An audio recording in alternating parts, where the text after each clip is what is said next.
چطوری بچه‌ها؟ درود بر شما. با فرست ایمپرشن سریال شوگان، یه سریال خیلی خوب که یک سری جاها شاید اذیت کنه از نظر دیدنه. مثلا اینطوری باشی که چرا این فایتر رو نداشت، چرا یه سری نگاه باز بود واسه کاراکتر و داستان، واسه خیلی چیزهایی که این هم اپیزود باهاش اومدم جلو. ولی در نهایت وقتی به اون فرموله نگاه میکنی، به اون شکل نویسندگی و دقت و ظرافتی که داره، میگی اوکیه. اتفاقا احمقانه بود اگه اون چیزا رو من نشون میداد، هرچند که حس عجیب و غریبی میده. سریال خوبیه که یک سری کارهایی رو میکنه که شاید به قول بعضی مدت هاست که توی تاریخ تیوی شو دیده نشده. حالا توی این تاریخ تیوی شو که میگیم، مثلا چه میدونم از زمان گیم آف ترونز الان، و همون اولینو میگم. من دیگه نمیخوام اسم گیم آف ترونز رو بیارم و نمیخوام با اون مقایسه کنم، ولی چون میدونستم ممکنه بحثش پیش بیاد، گفتم بذارید خودم بگم. چرا از زمان گیم آف ترونز تا الان مثلا همچین سریالی ندیده بودیم، کجاها بهتره، کجاها ضعف داره، کجاها یک سری کارایی رو میکنه که دقیقاً مشابه اونه و هر سریال دیگه جرأتشو نداره که یک سری چیزا رو اونطوری پورتری کنه به خاطر تفاوت مخاطب یا اینکه آدینس چی میخواد. سریال در نهایت سریال خوبیه. تو بدترین حالتی که مثلا بخوام کمترین نمره رو بهش بدم، دیگه واقعا 7.5 از 10. یعنی این چیزیه که مثلا به خاطر اون اذیتایی که داشت اینطوری بودم که اوکی،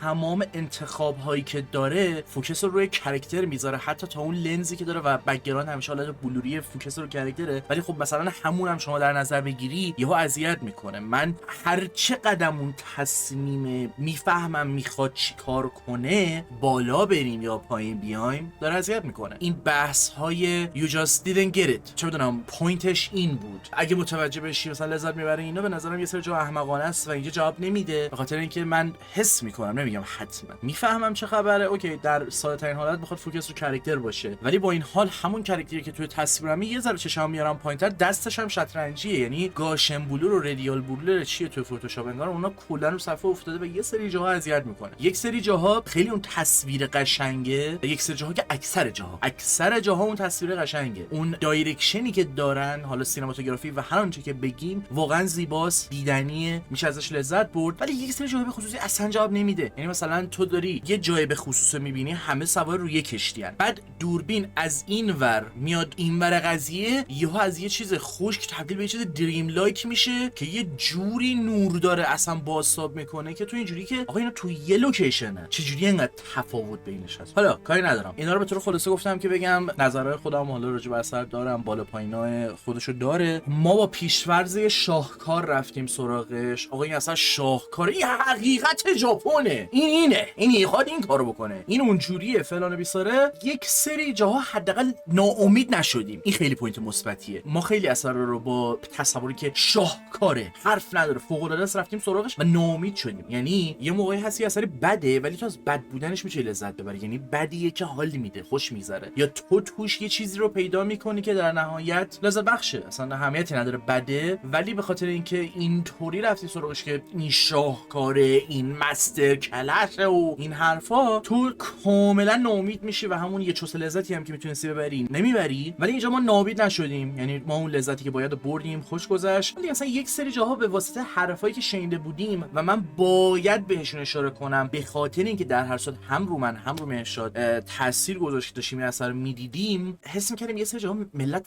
واقعا دیگه بلد نیستن، نه چیزی که دوست دارن و تعریف کنن، نه چیزی که بعدشون میاد. بحثی نیستش که یه چیزی بعدشون میاد نمیتونن بگن چرا بعدشون میاد. اصلا بحث کلیگرایی هم نیست، حتی کلیگرایی هم نمیکنن، اصلا همینجوری داره میپرونه. جزئیات هم میگه، یه چیزایی میگه که اثر واقعا هم چیزی ارائه نمیده و این باعث میشه که ما بگیم خب اصلا نداشت اثر همچین چیزی، what the fuck، اصلا ما همچین چیزی رو توش نمیبینیم. اوکی، هر کسی میتونه تیک خودش رو داشته باشه، نه اینکه مثلا کاملا اگر شما یه برداشت دیگه داری اشتباهه. اصلا هنر یه دیزاین که نیست، یه استراکچر که نیست، یک چیز فلویده، یه چیزیه که هزار تا مثلا برداشت میشه ازش کرد. ولی این کاری که این اثر میخواد بکنه، مثلا حالا چیزی هم نیستش که بگم 10,000 تا مثلا برداشت متفاوت میشه داشت، 5 تا برداشت متفاوت میشه داشت، بعد یارو اصلا یه چیزی گفته که کاملا تو هواست، یعنی اصلا اون چیزی که خودش میخواد داره به اثر اضافه میکنه، ازش حظ میکنه، که به نظرم واقعا اینطوری نه. مثال میزنم، همین حقیقت ژاپن، وای حقیقت ژاپن، ژاپنیا میدونن شی دیویل، they're monsters تو وقتی داری یه اثر تاریخی نشون میدی چطوریه که یک سری کشورهای دیگه تاریخشون نشون داده میشه شکل خشونت بالاخره متفاوته به خاطر هر آنچه که هست، اون نمیشه حقیقت انگلستان ولی برای ژاپن میشه حقیقت ژاپن. میدونی منظورم اینه طرف اون اجندایی که خودش داره و اومده سراغ اثر اصلا یه چیزایی میپرونه که میگم حالا واسه خدا رو شکر اثر ما رو ناامید نکرد، ولی اینطوری ببینیم که یه سجا ارزش افزوده داره بهش میده، یه سجا اصلا بحث ارزشی اصلا چرت و پرت داره تعریف میکنه و یه سجا اون چیزی که اثر داره رو واقعا نمیتونه شرح بده. این ویدیو فرست ایمپرشن مثل بقیه ویدیوهاست. من طی اون اپیزودهای مختلفی که داشتم میدم از اپیزود 1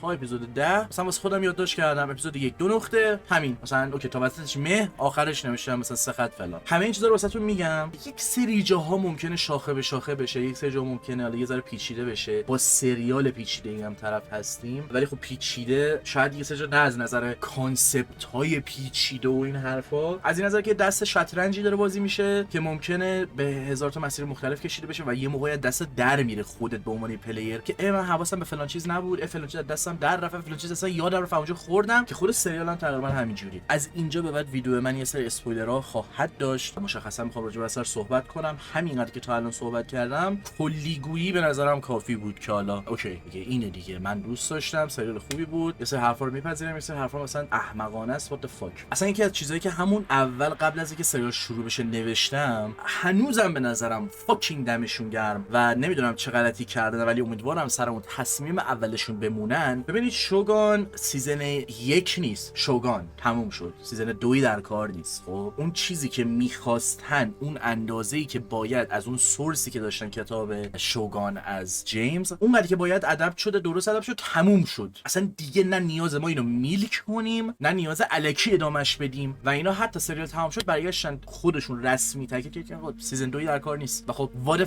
fucking W. ولی یه خبری که دنبالش نکردم و ترند شوگان هم یکم خوابید دیگه، از تایملاینم رفت بیرون و خودم سرچ نکرده بودم که اصلا بخوام متوجه بشم، همینجوری تو تایملاینم اومده بود. این بود که آقا اینا گفتن که اگر پاسیبیلیتی باشه بتونیم خیلی درست ادامه بدیم با ویژن خودمون سیزن 2 میدیم. آقا بی خیال، چه کاریه؟ تو این سریال رو دادی یه بار خودت ثابت کردی، خب بیا این تایتل شوگان رو بردار، همون چیزی که میخوای بده، نمیگم نده. چرا میخوای شوگان سیزن 2 بدی؟ ول کن، تموم شد، fucking stop milking it. خب نه دیگه، خب این کاراکترها بالاخره مثلا ملت دوست داشتن، نوستالژی طرب میکنیم، بیشتر روشون سوار میشیم. 1 در 1000 خیلی 1 در 1000 که خوب در بیاد، شاید حتی معجزه باشه. ولی من میگم آقا نکن، همین تصمیمی که گرفتید ما بلدیم چطوری از یه سورسی که داریم ادپت کنیم، اینطوری ادپت میکنن، شما رو به خیر و ما رو به سلامت، دیگه هم بهش دست نمیزنیم. آقا کارت عالی بود دیگه، چرا باید بیشتر از این روش سواش؟ اپیزود 1 خب مشخصا به خاطر اینکه اوپنینگ ما به اون سریاله بود، یعنی دیگه چی میگن، ما هیچ از سریال نمیدونیم تمش چیه، نمیدونیم میخواد چیکار کنه، فقط اینطوریم که آقا تو یک دوران شلوغ مثلا جنگی و خیلی سیاسی قراره باشه. اینم بگم نه من نه مهرشاد ایمورتال پیشفرض و تصور این که قراره درگیری باشه، جنگی مثلا صورت بگیره رو نداشتیم، اصلا نمیخواستیم همچین چیزی رو، ولی در نهایت این خواستنه توسط خود سریال یه جایی اذیت کرد. حالا میگم جلوتر منظورم چیه. 90% سریال رو میمست که 4 تا دوست درگیر یک بحث خیلی تنس شدن و هر کلمه‌ای که اشتباه از دست یکی سر بزنه سرش قد میشه و خب fucking awesome، واقعا عالی بود. یعنی همین هم بود. اپیزود 24 دقیقه گذشته بود، مثلا چیزی که نوشتم آقا ایول عجب موزیکی، بذار ببینم این لورده چیکار میکنه چیکار نمیکنه، عجب تنشنی. بعد 30 دقیقه اولش کافیه واسه درگیر شدن، چند نظر سیاست‌ها باشه، چه درامای اتمسفر فضا سازی، حتی خشونت یکم که مثلا اوکی چه خشونتی داره، در آوردن اون تم و تابوها و سیاستی مربوط به نه فقط چیزهای مربوط به جنگ و دولت، سیاستی درباره دین، کریسچنتی، فرهنگ، مسئله شرافت و تسلیم شدن، چیزهای کالچر، آشنایی مردم با بقیه کشورها، چطور کامیونیکیت کردن و زبانی که درش کم می‌بردن، چه به عنوان کسایی که زبانشون فرق میکنه، چه بین هم و اون چیزی که به هم میگن واقعا اون چیزی که منظورشونه نیست. یعنی تو یه اپیزود من اینجوری بودم که اوکی تولی شت، تو این همه چیزا مثلا تونستی تو خودت جا بدی، دمت گرم. و این سیاست زندگی، مرگ، آیین، وفاداری، کنترل و اینجور چیزها جذاب در میاد. مثلا بهتون نشون میده که حالا اگه مثلا بستگی داره، نمیدونم، اگه یه نفر کلا با ژاپن آشنا نباشه یا فقط تنها چیزی که دیده 4 تا انیمه است، آره اینطوری میشه که حقیقت ژاپن وای دیدی چی شد، دیدید مثلا توی زمانی اینا به اسم شرافت مثلا برای پوینت سنسلس دف مثلا اعتقاد نداشتن و مرگشون دست خودشون بوده، مرگ با شرافت، مرگ با هدف. چی بی احترامی کردی خودتو بکش، بچه‌ت هم بکش. اوکی بابا این کارو بکن، اصلا اشکال نداره. اون مثلا میندازن تو دیگ، یارو همینجوری میندازن داره داد و فریاد میزنه، 15 تا تو گوشه تو داره داد میزنه. من اینجوریام دارک سولز دارم بازی میکنم مگه؟ او بمیره دیگه یارو.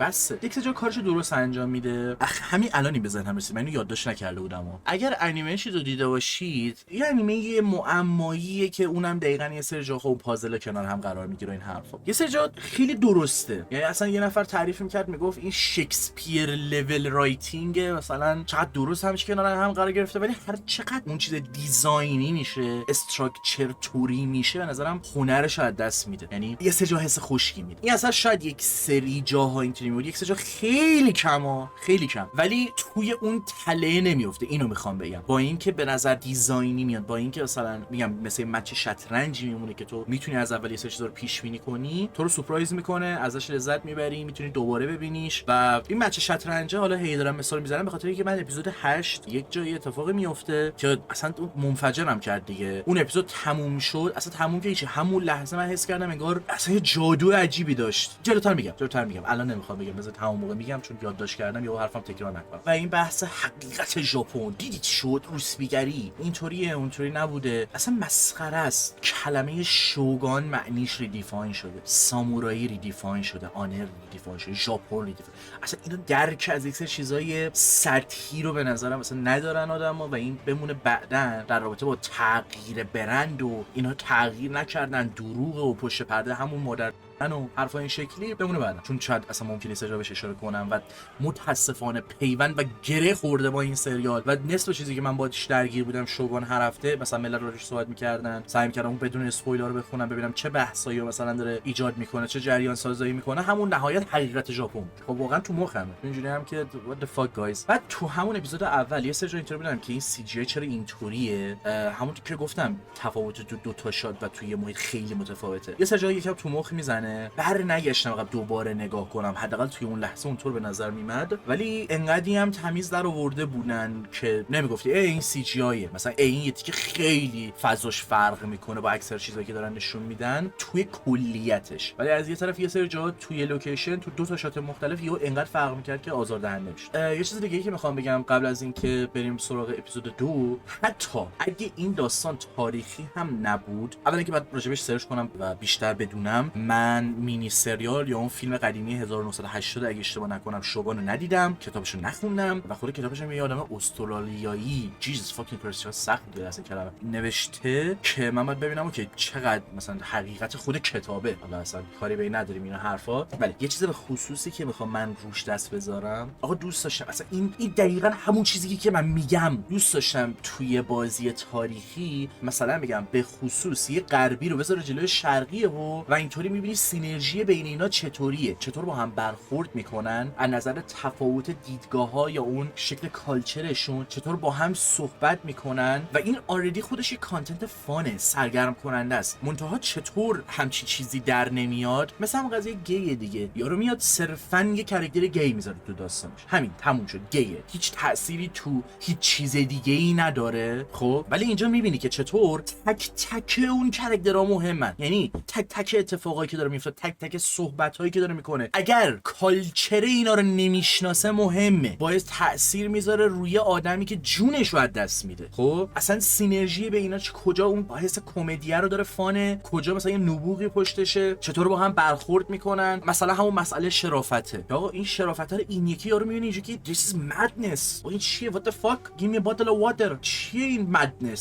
و چقدر درست، چقدر خوب، holy shit. همین کاراکتر مانکی ما، بریتیش ما، انگلندی ما جلوی توروناگا که قرار میگیره، با هم توی یه لول عمیق تری ارتباط میگیرن و نیاز ندارن هر کدوم دیگری رو دیمونایز کنن. هولی شت، خب دمتون گرم. عجیبه که تو هم 2024 من همچین چیزی میگیرم و تقریبا یه تجربه بالانس و با دقت و ظرافت و درست دارم از اون پرزنتیشن و شکلی که چیزها بوده و ارتباط بین کاراکترها و درکشون از هم دیگه و از همه چی، که به طرز جالبی تو اون توروناگا رو داری، این جانم داری. خب یه مترجمی هم که بینشون قرار میگیره باز درگیریای خودشو داره که میتونه به این دوتا بده و یه ارتباط درست حسابی بین این سه تا کرکتر میسازه. یه سری جاها از نظر سیاسیه، یه سری جا هدف خود جانه، یه سری جا از نظر دینه و اون لیدی ماریا است. لیدی ماریا بود دیگه. و خود این زنه هم صرفا یه زن بدست باس نیست که اروگنت باشه، چه خود جان، چه توراناگا، چه این زنه، هیچ کدوم اون شکلی اروگنت نیستن. هرچند که اپیزود اول من فکر می‌کردم جان قراره اینطوری باشه و بعد مثلا طبقه تروپ مشخصی یهو هامبل بشه که خب نو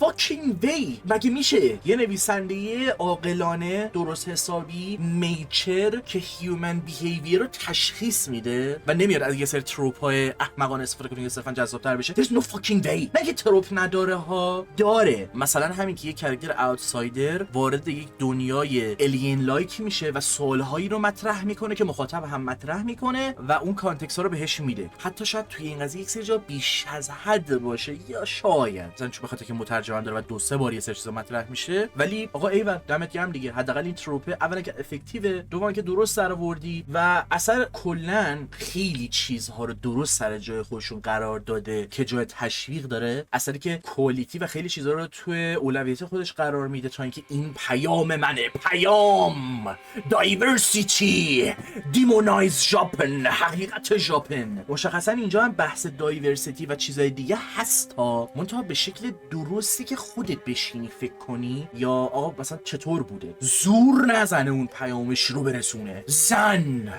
زنها برده بودن سکشوالایزینگ.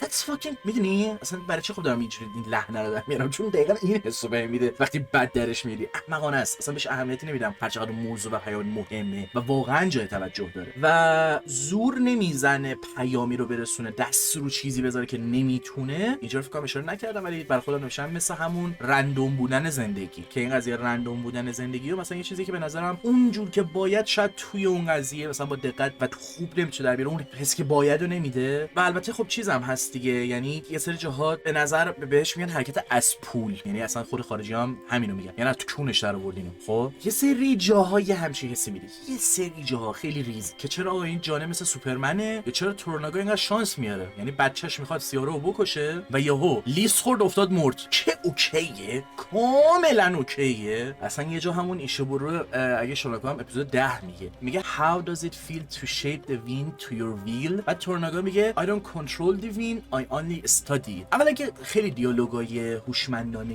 اینجوری داره که حالا شاید به نظر چیز عجیب غریبی نیاد، ساده است، ولی همین آقا اصلا بیشتر از این نیازی پیچیده کنی قضیه رو. همینقدر راحت یه نفر میتونه بمیره، میتونه از زلزله باشه، میتونه پاش لیز بخوره و where is the beauty in that death، که خب آره، یعنی یه سری لاینا اینجوری که کورنی در نیامده و خوب سوار میشه و همون مرگه هم اتفاقا زیباست. چرا زیباست؟ چون گفتم اثرهای مختلف خیلی وقت میترسن یک سری کارو تو اثرشون بکنن، با کاراکترها اینطوری بکشن یا ازشون استفاده کنن و مهم نیست که نفر چقدر مهمه یا هدفش بزرگه، به ساده ترین حالت ممکن شاید با لیست خوردن یا زمین لرزه بمیره و سلام. ولی این قضیه رندوم بودنی که میگم چیه؟ آقا یه رندوم بودنی توی زندگی هست، یه سری اتفاقا میفته که عجیب و غریبه. اصلا چطوری این اتفاق افتاد من 49 روز بیشتر فرصت پیدا کردم؟ خب این خیلی حس عجیبیه، خیلی به شکل‌های مختلفی میشه راجبش صحبت کرد و تصویر کشیدش. به نظرم مثلا توی این بخش اثر اونطور که باید مثلا دست نمیذاره روی این قضیه، اونطور که باید قشنگ نشون نمیده. من نمیگم مثلا پسر چیز که مرد بهشونم یه هدفی باید میبود، ولی اون جذابیت رندوم بودن یک سری چیزا توی زندگی و تمام اتفاقایی که میفته تو رو یه قدم میکشه به عقب، 10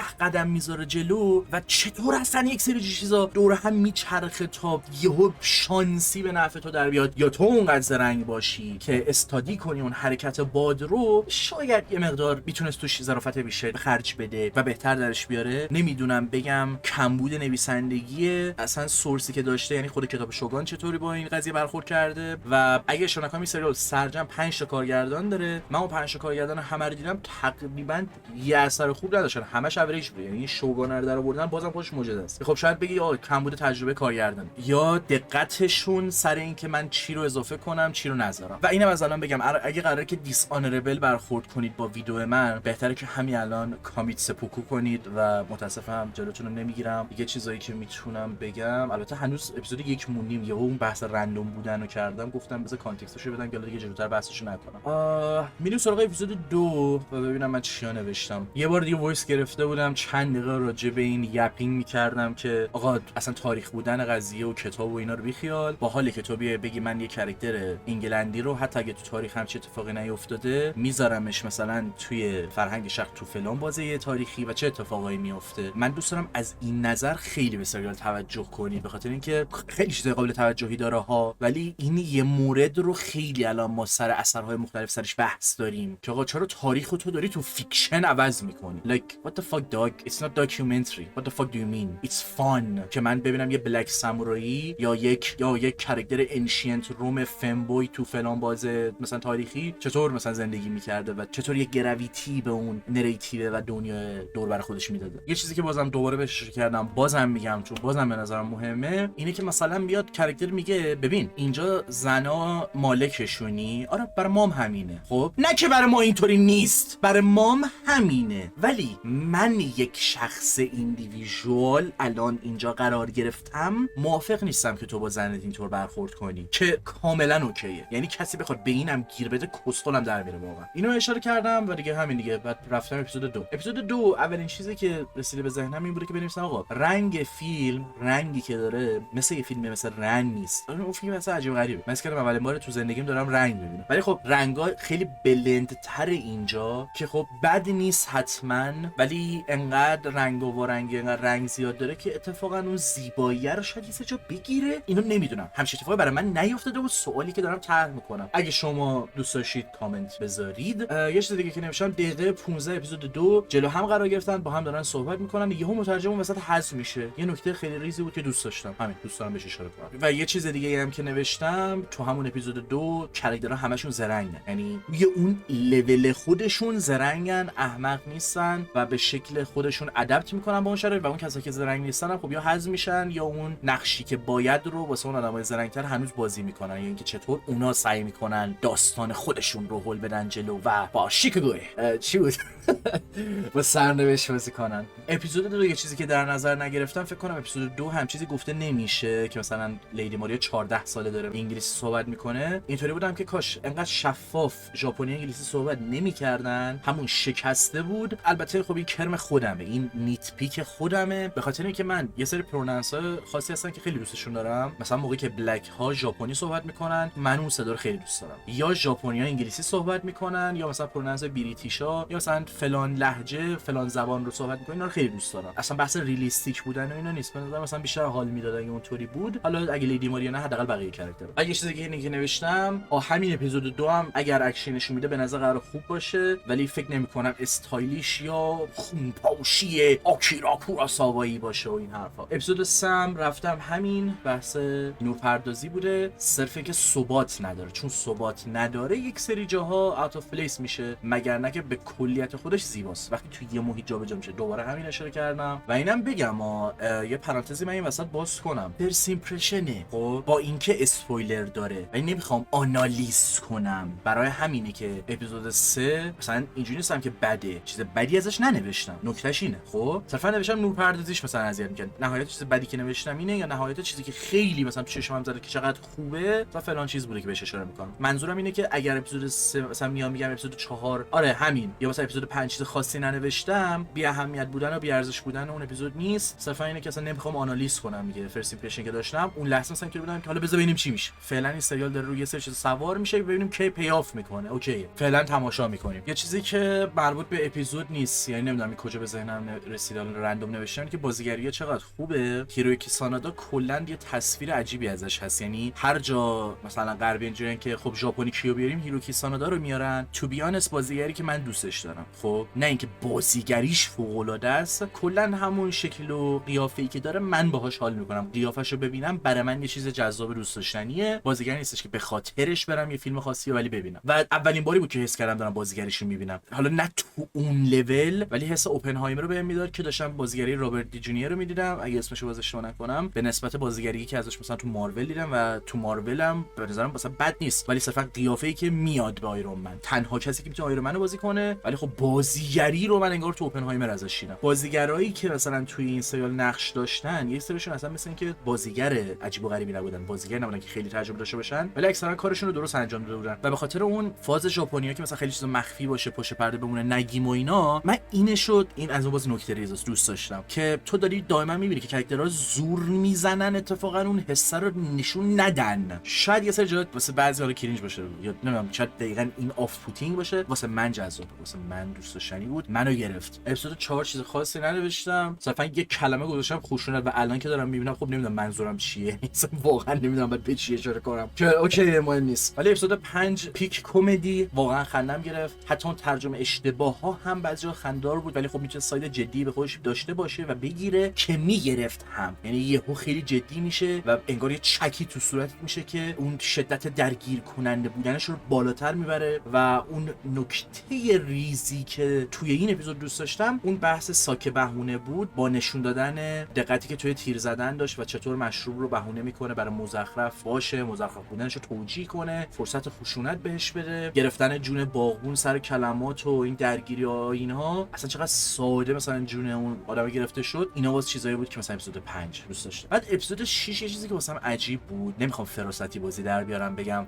چرا این فیلم اولش برگشته گفته که از دانلودها چه نقشی داره توی این فیلم. اینو نمیدونم، خب من استریم نکردم، نرفتم از سایت هولو ببینم، از سینما دانلود کردم اگه اشتباه نکنم. 3 اپیزود آخرم از آی فیلم، بحث تبلیغم نیست، فقط میخوام بگم از کجا دانلود کردم. یه چیزی که رندوم یه ذره اذیتم کرد، تو تا اپیزود 6 هر جایی که ژاپنی صحبت میکنن کاراکترها ساب تایتل رو تصویر، این میگم نمیدونم سریال اینو داشته یا نداشته ها، اصلا مطمئن نیستم. ما اپیزود 6 اینجوری بودیم که این تصمیم از عمد نیست، چرا اگه مترجم نیاز نداره هنوز زنه بغلش هست و به نظر رندوم بود، چرا خب به صورت ثابت یا بیخیال شدی ترجمه کردن اون کاراکتر ژاپنی. و این یه چیز ریزیه که اصلا نمیدونم سر سریال از سایت‌های متفاوت دانلود کردم مثلا این اتفاق افتاد. البته تا اپیزود 7 همه رو یه سایت داشتم ولی خب بعد اشاره می‌کردم این چیزی بود که مثلا توجهمو جلب کرد. کلا میدونید یه سری جاها یه ذره شکلی گیج کننده میشه که باعث میشه اتفاقا مثل شطرنج نشه که بگی آقا این دیزاین داره، استراکچر داره، همه حرکات مثلا میتونه چیز باشه و تو دقت نکنی به همه چی. مثلا بگم آقا من میتونم به دقت کنم به هر شات و هر اتفاقی که داره میفته یا نه، این کاراکتر با کدوم دستش داره اینو برمی‌داره.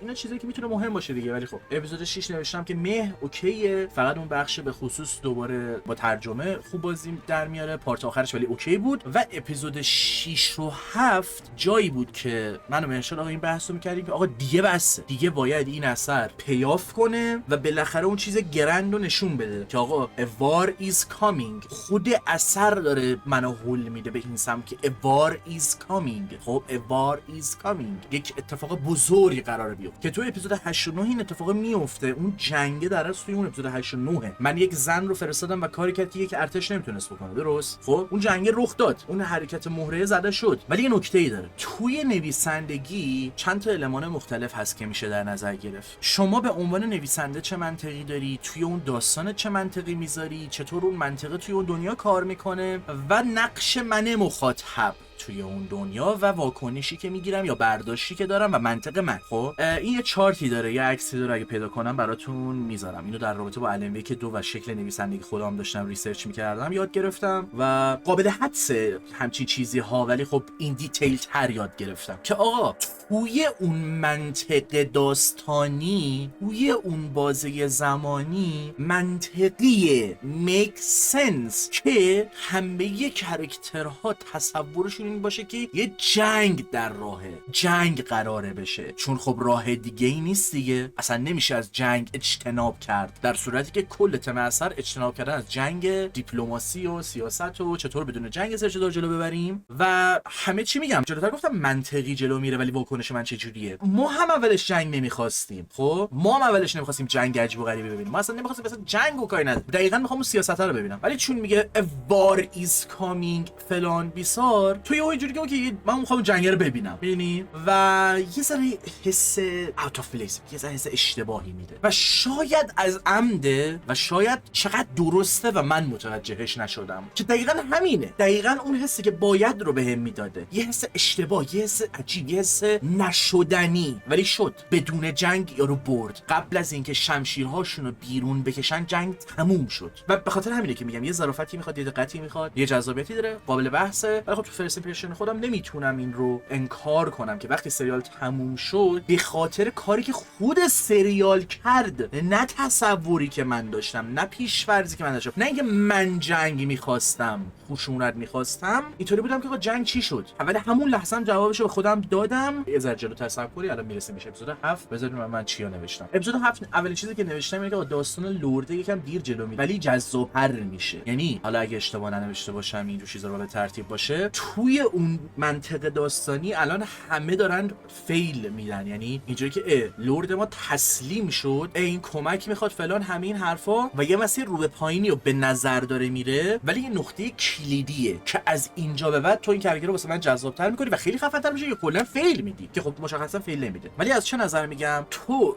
یهو اینو رو به پایین میبریش ولی از اون طرف داری برای من کاراکتر دیولپ بهش میدی که مثلا آقا این بچه که بوده مثلا 9 بار زده که کله اون یارو بیفته، این بچه که بوده ریده تو شلوارش، و اتفاقا جواب اینو همین اپیزود میگیری اگه اشتباه نکنم، میگم یا 7 یا 8 دیگه، امیدوارم اشتباه نشه که آقا چرا این آدم نمیخواد شوگان باشه، یا چرا ادا اینو در میاره، چرا هیلگره، چرا اینقدر وایزه، به خاطر اینکه هاستیج بوده صرفا. خب این کافی نیست، به خاطر چیزهای دیگه هم بوده، به خاطر اینکه به عنوان یه بچه تو شرایطی قرار گرفته که نباید، و این باعث شده که مثل عام نباشه، کاراکتر تابو شکنی داشته باشه و بخواد از جنگ بیزار باشه و بیشتر دوری کنه، بخواد تفاوت کاراکتری رو داشته باشه که کاش بیشتر روش سوار میشدن. ولی با اون پیسینگی که اثر داشت، بهترین جاش همین اپیزود 7 بود به نظرم. اگر قرار بود اپیزود 8 باشه، اپیزود 9 باشه، اپیزود 10 باشه، احمقانه میشد. کاش روی این لورد تورناگای یه مقدار بیشتر سوار میشدن، به خاطر اینکه من کاراکتر جذابی در اومد. از اون طرفم تو خود اپیزود 7 می‌خواستن فلش بک نشون بدن، شاید یه سری تاثیرهای اپیزود 8 و 9 میگرفت، و میگم انقدر دقت داشت یک سری جاها اثر، انقدر با ظرافت بود که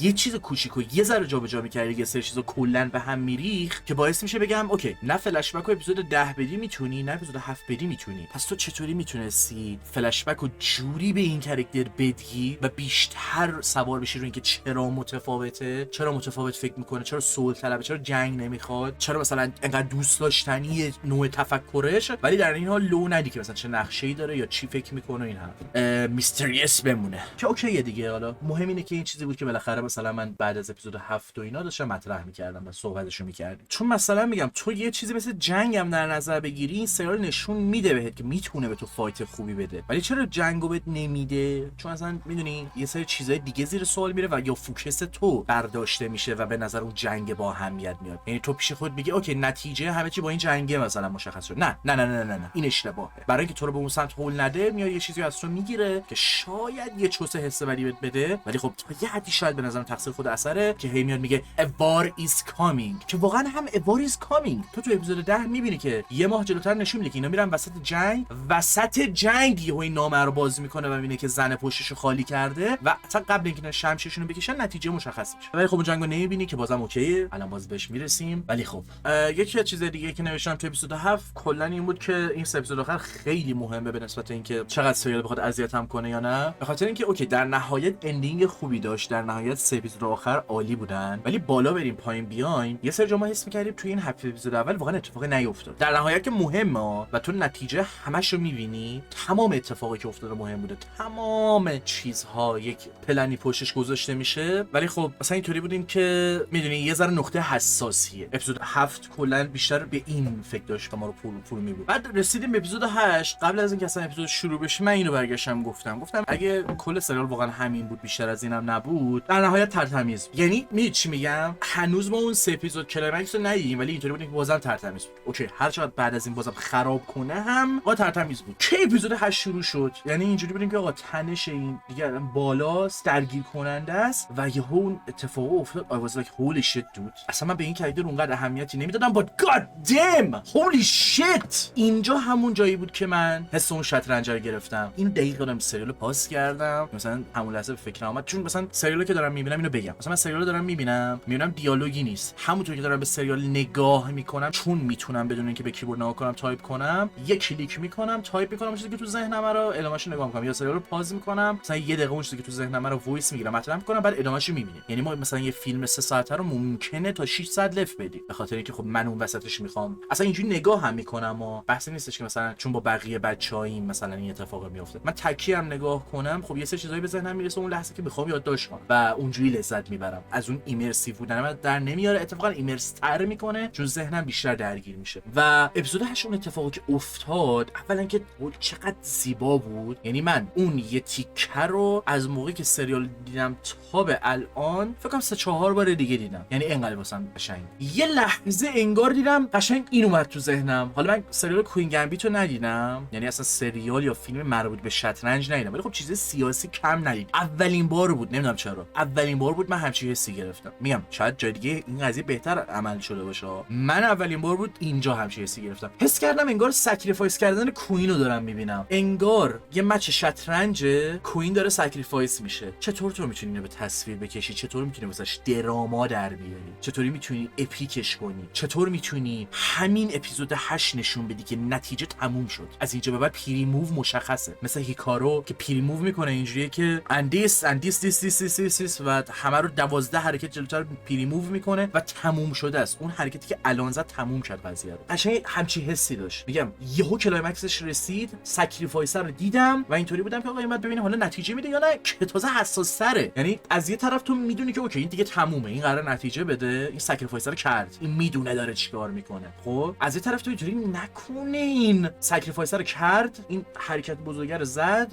و نتونه مثلا ببره و واقعا عالی بود دیگه. یعنی چی میتونم بگم، چطور میتونم بهتر از این تعریفش کنم؟ و نه تنها مثلا این آدم کوینش رو سکریفایس کرد، اون پان ساده‌ای که مثلا جان باشه و فکر میکنه داره داستان برای خوش جلو میبره، فکر میکنه میخواد کوین شه، فکر میکنه میخواد مثلا خیلی حرکت بزرگی بزنه، اونم هنوز تو نقشه همین تانامورا بود و دقیقاً همونطور که این آدم میخواستش جلو میبره. اصلا خیلی واقعا اپیزود خوبی بود. میگم یه حس جذابی به من داد که من اینو فراموش نمیکنم. رسیدیم به اپیزود 9. اولین چیزی که نوشتم قشنگ اولین کلمه‌ای که اصلا زدم کامرا بلوره. یک سری جاها واقعا اذیت می‌کرد ولی خب وادور. میگم منو بیشتر اذیت می‌کرد. واسه خیلی‌ها من ندیدم کسی اونقدر بهش اشاره کنه، ولی خب دوباره به این قضیه اشاره کردم که نمیگم جنگ میخوام، اتفاقا خوشحالم که جنگ نمیشه، اتفاقا چقدر سپاسگزارم و متشکرم از تمام کارهایی که این اثر داره میکنه و با روش‌های دیگه قضیه حل میشه، ولی خب استاپ سینگ واریس کامینگ و چیز دیگه نمیمونه. اپیزود 9 همینو نوشتم. اپیزود 10 تو اوج درگیری، تو اوج جنگ، تو اوج این تصورها، آیین‌ها، همه چی، تو درگیر دینی، درگیر یک اجنبی، درگیر یک مثلا چیزهای مختلفی، چطور میشه یک کشوری بدون جنگ ساخت دیگه؟ تهش بود. یعنی واقعا تمام اون چیزی بود که میتونستیم ازش لذت ببریم و آفرین عجب سریالی بود. و همونطور که گفتم اول ویدیو، این که مثلا این سری جا باز میذاره اندینگ کاراکتر و یک سری چیزا اتفاقا بهتره، به خاطر اینکه نمیاد به تو نشون بده که خب اوکی تهش بازم به این نتیجه میرسیم که آدمو چرته، تهش بازم به این نتیجه میرسیم که بازم جنگ میشه، در از هیچی رو اچیو نکردیم. بدونی به اون مسیر خودشو نمیکشونه، روی همون منظوری که میخواد میمونه و تمام. اینجوری که آقا من میخوام اینو به تو برسونم، من نمیخوام به تو تاریخ برسونم، من نمیخوام به تو بگم که حقیقت زندگی اینه فلان، من این منظوری که دارم اینه و میخوام ببینم چطور بهتر میتونم اچیوش کنم، پس چی رو واسط اضافه میکنم یا حذف. من یه چند دقیقه نبودم همین الانم، به خاطر اینکه مامانم داره پیاز خورد میکنه، چشام وحشتناک میسوزه و چشامو الان چفت کردم و دارم این ویدیو رو رکورد میکنم. خدای شکرت یه ذره از دستم پرید همه چی، چون هم درگیر صحبت دیگه شدم همین حرفا. ولی اینو می‌خواستم بگم که آره اپیزود 9 و 10 اگه کمتر راجع بهشون صحبت کردم، به خاطر اینکه خب یه سری جا هی انداختم جلوتر، مثلا اونجایی که داشتم راجع به اپیزود 3 صحبت می‌کردم یهو فکر کنم به اپیزود 10 اشاره کردم و الان که دارم نگاه میکنم مثلا یه سری از چیزایی که راجع بهشون صحبت کردم یا اون لحظه یادداشت کردم دقیقاً چیزای تکراری که تو طول ویدیو گفتم که مثلا بعضیشون درست توی اون اپیزود 10 مطرح کردم و صحبتشون رو می‌کردیم، ولی بازم دارم نگاه میکنم اگه مثلا چیزی باشه الان بهش اشاره میکنم و ویدیو دیگه تمام میشه. یه بحثی که این وسط ما انداختیم این بوده که آقا این اثر میفهمم هنوز چرا بهش 9.5 از 10 یا 10 از 10 بدن. آن دیلی بیسیس هر روز اثرهای مختلفی داره میاد که آشغاله. خب و مثلا اگر یک نفری باشه که فقط داره اثر شاهکار میبینه و اون ذهنش تعریف کامن سنس یا اون چیز معمولی فقط اثرهای شاهکار شکل گرفته و واقعا همینه، ما توی این دنیایی که درش زندگی میکنیم بی حد و اندازه اثر شاهکار هست که حالا بی حد اندازه شاید واقعا بیش از حد گندش دارن میکنن ولی کم نیستن. وقتی مثلا در کنار اونا قرارش میدی آره همون نهایت 7.5 8، ولی وقتی نگاه میکنی که مثلا شکل سریال الان چطوریه، مثلا چه میدونم هاوس آف درگن چه گوهیه، این داره از گیم آف ترونز چطوری مثلا اسپین آف میده، اون از لورد آف د رینگز داره چجوری اسپین اسپیناف میده، مثلا این داره یه جور گند میزنه، اون داره یه جور گند میزنه، ادپت چطوری میکنن، چطوری پرزنتیشن دارن و این حرفا، سورپرایز میشه که یهو همچین اثری میبینی. مشخصا بهشون توجه رو میدی، بهش ارزش اضافی میدی. این یه موضوعیه که خارج از شوگان واسم قابل بحثه. یه چوسه کلی اینجا مطرحش میکنم ولی بمونه بعدن، چون خودم بعد روش تحقیق کنم که آقا یه اثری میاد الان، خب شما یه باریو فرض کن، یه اثری میاد 10 از 10، خب این 10 از 10 میشه استاندارد جدید، همه اون اثرهای دیگه رو هول میده به سمت پایین. و حرفی که بخوام بزنم اینه، هیچ اشکالی نداره اگه بگی شوگانی اثر 7 از 10، به خاطر اینکه یک اثرای اون بیرون هستن که مثلا میدونی اون باره رو یه جوری هول دادن و یه جوری اون استاندارد رو نگه داشتن که خب شوگان رو هول داده به سمت پایین‌تر. و هرچی اثرها هی بهتر و بهتر و بهتر بشن، شاید توی اون استاندارد که الان من دارم راجبش صحبت میکنم و شاید میام الان احمقانه به نظر بیاد و نیاز دارم بیشتر راجبش فکر کنم، سرچ کنم، یاد بگیرم، یهو یک اثر 1 از 10 تبدیل میشه به اثری که اگر برگردیم 10 سال عقب اون خودش 10 از 10 جای خودش. همین چیزی که الان میگیم این تروپه اون تروپه، خب یه زمانی تروپ نبوده دیگه، یک زمانی نبوغ بوده، یه چیز یونیک و شاهکار بوده. میگی چی میگم؟ یه مقدار باید راجع به این فکر کنم که ببینم اون شکل نمره دهی یا چطور میتونه متفاوت باشه، که اینم کلا دارم راجعش فکر کنم، حتی در رابطه با ویدیو گیم ها، که آقا یه اثر مثلا 6 از 10 یا اثر 7 از 10 بد نیست، هنوز میتونی بری تو سراغش. اصلا چرا مایندست ملت بعد اینطوری باشه که اگه من یه چیزی مثلا خوشم اومد 8 به بالا باید باشه مثلا، چه دونم، یا اگه من میخوام سراغ یه چیزی برم باید حتما 8 اوکیه، 9 خوبه، اگه 10 از 10 نبود سراغش نمیرم. خب اشتباهه دیگه، این مایندست اشتباهه. میخوام ببینم از کجا اومده، چطور مثلا میشه پیشگیری کرد، اصلا چطور میشه این استاندارد رو و ریزینگ د بار اونو جابجا کرد و همین حرفا. من در هر صورت اون سینرژی بین کاراکترها رو دوست داشتم. اینکه مثلا میگم اون اپیزود 7 تا 10 اصلا جوری بود که یه جوری پیش رفت که من اینطوری بودم آقا تو اصلا نمیخوام به من جنگ نشون بدی، یعنی اصلا نشون بدی احمقانه است، تو این مسیر رو طی نکردی که من جنگ نشون بدی و قدم های خیلی درستی رو برمی‌داره. که حالا یه سری این اونورم یه سری جا اشتباهه، یه سری جا قدم گوشه تو گو، حالا با خوب خودش نریده، ولی خب و در کل نظر مردم هم کاش نبود، ولی خب تاثیر میذاره دیگه، بالا بریم پایین بیاریم تاثیر میذاره. یعنی اگه مردم میگفتن این بده، اتفاقا ما بیشتر خوشم میاد، اینجوری که مردم هیچی نمیفهمن what the fuck چی دارید میگید. دیگه یه سری چیزای ریز نوشتم دیگه آقا، تموم صحبت‌های من، ولی اون چیز ریزم میگم نوشته بودم که اکشنم گراوندد، همون قد که داره اندازه است، خوب به خوب تصویر میکشه، کلا اصلا خب شکل کریتیک همینه دیگه، نقد کردن، بحث کردن که آقا هدفش چیه، چی میخواد اچیو کنه، چطور میتونست بهتر در همون مسیر قدم بذاره. و اینجا با نشون دادن جنگ قطعا همچین اتفاقی نمیفته، ولی اینکه چه چیزایی این اثر اچیو میکنه، چطور واقعا لطف میکنه به حق اثرایی که توی این بازه زمانی دست گذاشتن یا همچین کاری می‌خواستن بکنن یا اصلا چه کاری نتونستن بکنن، انقدر جدی فرهنگ و همه چی رو توی اون نریتیو و همه چیز درست جا میده and I'm all into it. و اینم بگم دیگه من ویدیو رو تمام کنم، با تمام چیزایی که گفتم شاید یک سری ایده‌هایی که گرفتم من متوجه نشدم چی به چیه، شاید من خودم متوجه نمیشم دارم ارزش افزوده به اثر میدم، که خب میدونید چون مثلا یه سری جاها هم مثلا اینطوری بودی که آقا چرا این کار کردی، که خب هر چه آدم همه حرکات دقت میخواد و مثلا حساسه، یا تو اینطوری که نیاز نبود اونو بکشی کشتی یا کنار گذاشتی که درگیر مسئله دیگه ای نشی و توی اون بخش نخوای داستانت رو روایت کنی بخاطر اینکه چه کاری حرکتی زدی. میگم شاید خیلی ریزبینانه است که حالا به نظرم بیاد پلات هول داره یا خالیه یه سری جاها، ولی خب اینو باید در نظر گرفت که توی نقطه از سریال اینا در نظر گرفتن همه چی سخت میشه یا اولویت‌ها الان چیه، خب این بخش دینی چی میشه، این چرچه چی شد، این حرفا که مثلا این اولویت‌ها و اینکه چیزهای زیادی تو باش درگیری، مثلا یهو باعث شد من قشنگ یادم یه جا یهو پسر ماریو رو یادم رفت، اینطوری بودم که ایوات این پسر مگه داشت فاک. پوینت منظورم اینه الان خب ممکنه به خاطر یه سری چیزا که حالا شلوغ بود یه سری چیزا میس دادم، از ذهنم پریده، یا دقیقاً همون ارزش افزوده رو دادم که امیدوارم اینطور نشده باشه دیگه. فرست ایمپرشنه من، فرست ایمپرشن که داشتم تمام چیزایی بود که تا الان گوش دادید، حالا بعداً ببینیم چی میشه با بررسی‌های بیشتر به حق بودیم. اکثر چیزا اوکی ان، خوبن. یه سری جا واقعا اصلا سریال عجیبی از نظر اون کامیتمنتی که دارن به سورس متریال و اینکه چطور همه چیز باید